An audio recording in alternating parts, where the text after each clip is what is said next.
राधे राधे। ओम नमो भगवते वासुदेवाय।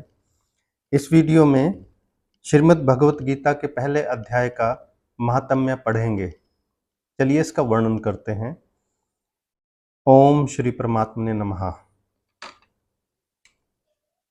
श्री पार्वती जी ने कहा, भगवान आप सब तत्वों के ज्ञाता हैं। आपकी कृपा से मुझे श्री विष्णु संबंधी नाना प्रकार के धर्म सुनने को मिले जो समस्त लोक का उद्धार करने वाले हैं। देवेश, अब मैं गीता का महात्म्य सुनना चाहती हूँ, जिसका श्रवण करने से श्री हरि में भक्ति बढ़ जाती है। यानी पार्वती जी कह रही हैं भगवान शिव को। श्री महादेव जी बोले, जिनका श्री विग्रह अलसी के फूल की भांति श्याम वर्ण का है, पक्षीराज गरुड़ ही जिनके वाहन हैं, जो अपनी महिमा से कभी च्युत नहीं होते तथा शेषनाग की शैया पर शयन करते हैं, उन भगवान विष्णु की हम उपासना करते हैं। एक समय की बात है, मुर दैत्य के नाशक भगवान विष्णु शेषनाग के रमणीय आसन पर सुखपूर्वक विराजमान थे। उस समय समस्त लोगों को आनंद देने वाली भगवती लक्ष्मी ने आदरपूर्वक प्रश्न किया। लक्ष्मी जी ने पूछा, भगवान आप संपूर्ण जगत का पालन करते हुए भी अपने ऐश्वर्य के प्रति उदासीन से होकर जो इस क्षीर सागर में नींद ले रहे हैं, इसका क्या कारण है?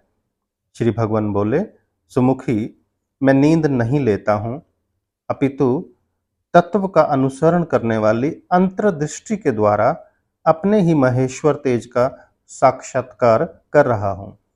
देवी, यह वही तेज है जिसका योगी पुरुष कुशाग्र बुद्धि के द्वारा अपने अंतःकरण में दर्शन करते हैं तथा जिसे मीमांसक विद्वान वेदों का सार तत्व निश्चित करते हैं।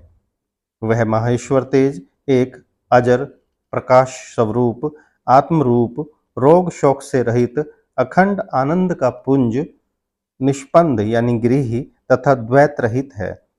इस जगत का जीवन उसी के अधीन है, मैं उसी का अनुभव करता हूँ। देवेश्वरी, यही कारण है कि मैं तुम्हें नींद लेता सा प्रतीत हो रहा हूँ, यानी मैं नींद नहीं ले रहा हूँ। श्री लक्ष्मी जी ने कहा, हृषिकेश, आप ही योगी पुरुषों के ध्येय हैं। आपके अतिरिक्त भी कोई ध्यान करने योग्य तत्व है, यह जानकर मुझे बड़ा कौतूहल हो रहा है। इस चराचर जगत की सृष्टि और संहार करने वाले स्वयं आप ही हैं। आप सर्वसमर्थ हैं। इस प्रकार की स्थिति में होकर भी यदि आप उस परम तत्व से भिन्न हैं, तो मुझे उसका बोध कराइए। यानी वो कौन सा तत्व है जिसका आप अनुसरण करते हैं? श्री भगवान बोले, प्रिय, आत्मा का स्वरूप द्वैत और अद्वैत से पृथक, भाव और भाव से मुक्त, आदि और अंत से रहित है, शुद्ध ज्ञान के प्रकाश से उपलब्ध होने वाला तथा परमानंद स्वरूप होने के कारण एकमात्र सुंदर है। वही मेरा ईश्वरीय रूप है। आत्मा का एकत्व ही सबके द्वारा जानने योग्य है। गीता शास्त्र में इसका प्रतिपादन हुआ है।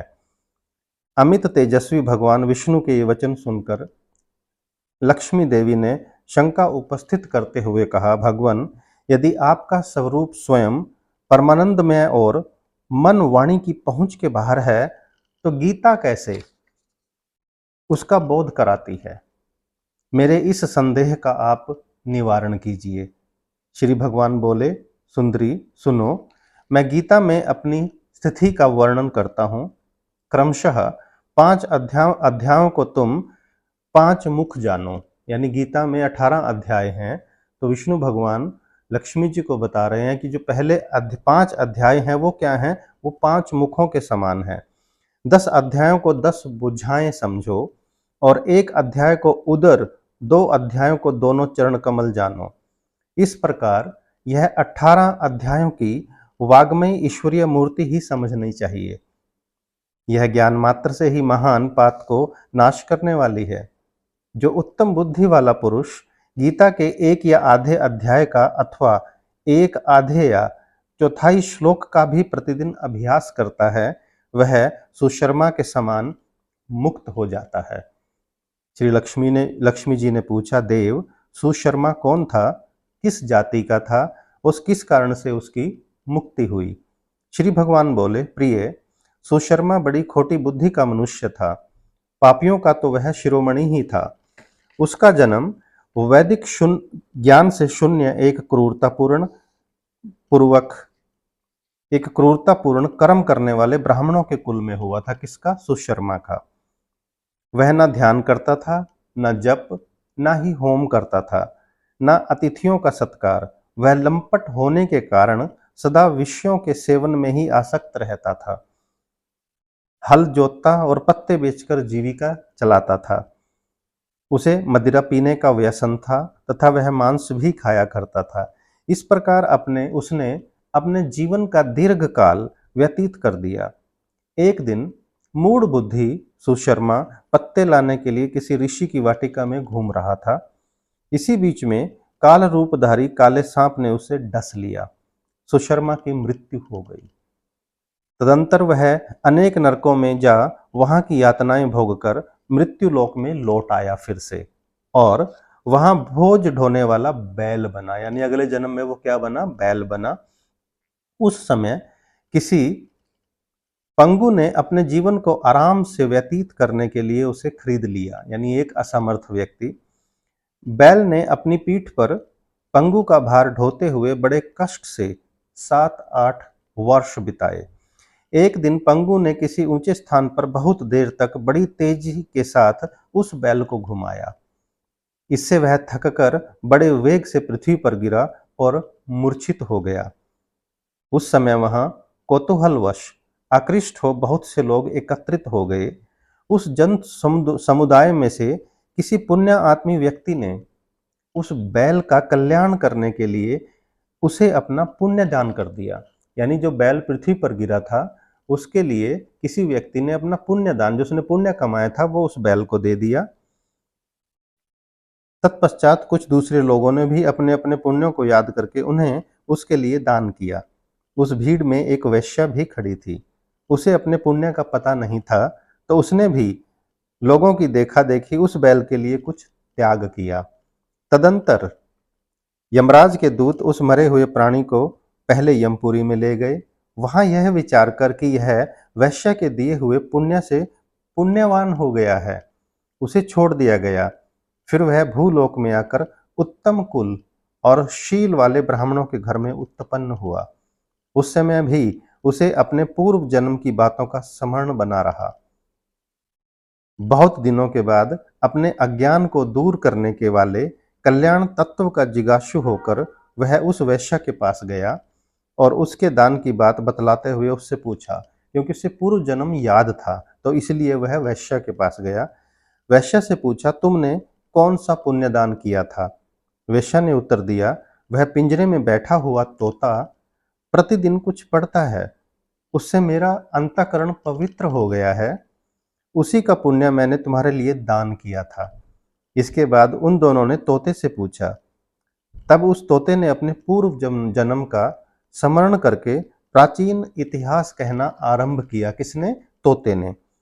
शुक बोला, पूर्व जन्म में मैं विद्वान होकर भी विद्वत्ता के अभिमान से मोहित रहता था।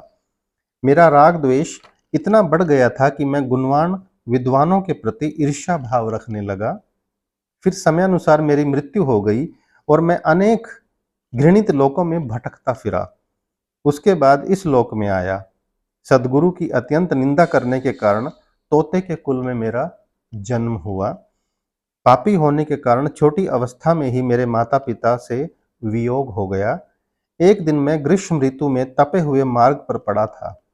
वहां से कुछ श्रेष्ठ मुनि मुझे उठा लाए और महात्माओं के आश्रम के भीतर एक पिंजरे में उन्होंने मुझे डाल दिया। वहीं मुझे पढ़ाया गया। ऋषियों के बालक बड़े आदर के साथ गीता के प्रथम अध्याय की आवृत्ति करते थे। कौन? ऋषियों के बालक।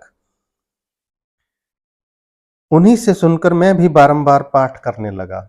यानी जिस ऋषि के आश्रम में उस तोते को पिंजरे में रखा गया था, ऋषियों के बालक बार बार गीता के प्रथम अध्याय का अध्ययन करते थे, जिसको बार बार तोते ने सुना और उसको वो भी अध्ययन करने लगा। इसी बीच में एक चोरी करने वाले बहेलिये ने मुझे वहां से चुरा लिया। तत्पश्चात इस देवी ने मुझे खरीद लिया। यही मेरा वृतांत है, जिसे मैंने आप लोगों को बता दिया। पूर्व काल में मैंने इस प्रथम अध्याय का अभ्यास किया था, जिससे मैंने अपने पाप को दूर किया है। फिर उसी से इस वेश्या का भी अंतःकरण शुद्ध हो गया है, और उसी के पुण्य से ये द्विश्रेष्ठ सुशर्मा भी पाप मुक्त हो गए। इस प्रकार परस्पर वार्तालाप और गीता के प्रथम अध्याय के महात्म्य की प्रशंसा करके वे तीनों निरंतर अपने अपने घर पर गीता का अभ्यास करने लगे। अब समझिए, यानी इस जन्म में तोता, वह व्यक्ति और वेश्या तीनों अपने अपने घर पर गीता का पाठ करने लगे। फिर ज्ञान प्राप्त करके वे मुक्त हो गए। इसलिए जो गीता के प्रथम अध्याय को पढ़ता, सुनता और इसका निरंतर अभ्यास करता है, उसे भव सागर को पार करने में कोई कठिनाई नहीं होती। तो जो प्रथम अध्याय है गीता का, इसका महात्म्य स्वयं श्री विष्णु भगवान ने लक्ष्मी जी को बताया उनके प्रार्थना करने पर। तो अब सभी से भी विनती है कि गीता के प्रथम अध्याय का महात्म्य और प्रथम अध्याय के कम से कम 5 श्लोक रोज अभ्यास कीजिए। जीवन की सभी कठिनाइयां दूर हो जाएंगी और भगवान विष्णु के चरणों में सभी को स्थान मिलेगा।